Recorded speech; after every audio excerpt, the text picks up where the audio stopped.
If you clicked on this video, chances are you are an overthinker and you are paralyzed because of it. You're stuck in indecision because you're trying to analyze what to do, what to say, or what path to go down.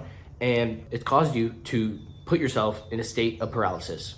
And so my journey with overthinking and just being an overthinker in general probably started about back in middle school, where I was constantly worried about what my outfit looked like or what my hair looked like. And I'd go to the bathroom like 5 times a day and just like go and make sure my hair was in the exact correct position, even though I don't put any product in it. And then I'd make sure my outfit was looking right and it was all sitting on my body nicely. And so I was very insecure and also constantly thinking about it. So an overthinker. And then from there, it transformed into with girls, where I was always constantly worried about saying the wrong thing and then it getting screenshotted and then all that girl sending it to all the other girls. And so I ended up being in a state of paralysis where I just didn't talk to girls at all, really. And I didn't text girls at all because I was so scared of what might happen. And then a little later in life, it was more about my future. It was like, oh, what career should I go into? Oh, do I want to go to college, or do I want to start a business, or do I want to become an entrepreneur? What do I want to do? And instead of actually taking action, I kind of just sat there and thought about it for a very long time, just because I kind of didn't want to go to college, and I kind of wanted to start a business, but then I didn't know what business I should even start or get into. And so I just sat there and researched and did nothing for a very long time, until I eventually started a mobile detailing business. I got convinced online to do it, which honestly, mobile detailing, good business for the right kind of person. But I eventually started it and I did a good handful of jobs, probably about 10 to 14 jobs probably. And I just ended up realizing that it wasn't for me. I just didn't really enjoy it. And so that was probably the first time where instead of overthinking, I started underthinking, where instead of thinking about making the decision and all the different ways it could go wrong and all the ways it could go right, I just made the decision. I didn't think about it for any longer. I was just like, I'm gonna do mobile detailing. And what's so great about that is I went and did it and I realized that it wasn't for me. And that there's nothing wrong with that. There's nothing wrong with starting something. And then even if you're only doing it for a little bit and you realize it's not for you, that's completely okay. There's nothing wrong with starting something and quitting, right? You don't have to, your first pick doesn't have to be the one you stick with forever, right? Just because I started that mobile detailing business doesn't mean I need to do it for the rest of my life. It just means that I'm gonna do that for now. And if I wanna do it for the rest of my life, fuck it, go for it. But if I don't, that's okay too.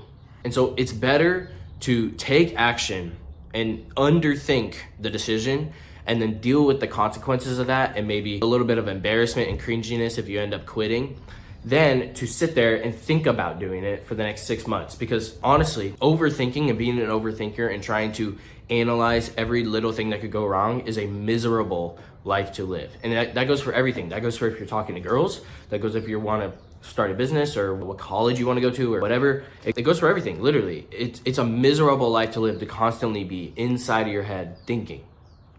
And so really the point of this video is just to tell you to stop thinking and just really start underthinking all your decisions. One of the big things people will always bring up when it comes to that is they'll be like, oh, what if that's embarrassing when I want to quit, right? Like when I started my mobile detailing business and I started doing it and I ended up not really liking it, there was a thought in my head where I was like, it's kind of weird if I just stopped this randomly. It'd be kind of embarrassing. People would ask me about it and I'd be like, oh no, I don't do it anymore. It'd just be kind of awkward, kind of cringe. And the thing is that's that's the reality, is like, it might be a little bit cringe. Like you might text a girl and she might not respond, or she might actually send your messages to other girls. Like she might screenshot you. And that's just the price of changing your life from being an overthinker to an underthinker. That's just the price of it. And the price is worth it every single time. That's the difference. The negative things that you experience from being an overthinker, where you don't take action and nothing moves, is so much worse than dealing with a little bit of embarrassment and cringe, because at least the embarrassment and cringe will help you grow. But the sitting there and doing nothing and creating nothing and sending no messages and starting no business and going to no college, literally, it does nothing. It does not, there's really, like, all it is negative. All it is wasted time, right? You're not being productive. That's one of the misconceptions that a lot of people have. They think they're being productive while they're researching and while they're trying to figure out what business to go into. They think, oh, well, I don't want to start that one because what if it's not the right one? What if I end up not wanting to do it? It's like, dude, if you don't end up liking it, boom, you just got an experience and you just realized you don't like it. Like, now I know that I don't want to do some kind of service business, right? That's the reason I didn't like doing mobile detailing. And so now I know that. So now that's perfect. That's knowledge, right? That's growth. Even though you could consider it a failure because I didn't keep growing it, it's growth. It's still growth. It's still experience I learned from. It's way better than if I sat there and just kept fucking thinking about it and didn't do anything, right? And so the negatives of going down that path and underthinking the decision is always better. So if you're thinking about sending that message to a girl, but you're a little bit nervous, bro, just send it. If you get screenshotted, who cares, bro? Who cares, bro? No one's gonna remember. It's gonna be fine, right? As long as you're not being a weirdo, you're gonna be all right.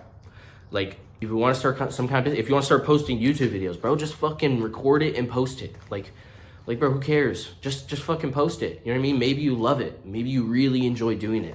And then now you got something that you could do for a very long time and you'll love it.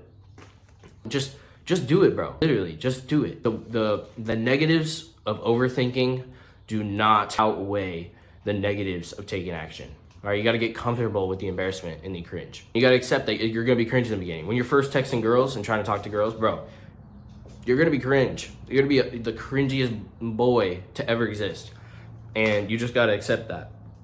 You just got to accept that as a reality and realize that you being cringe for a little bit of time and learning how to get into the game is better than you sitting there and thinking about the game. All right? So that was pretty much the point of this video. Let's all start underthinking and let's all quit overthinking. And yeah, thank you guys for watching and I'll see you in the next one.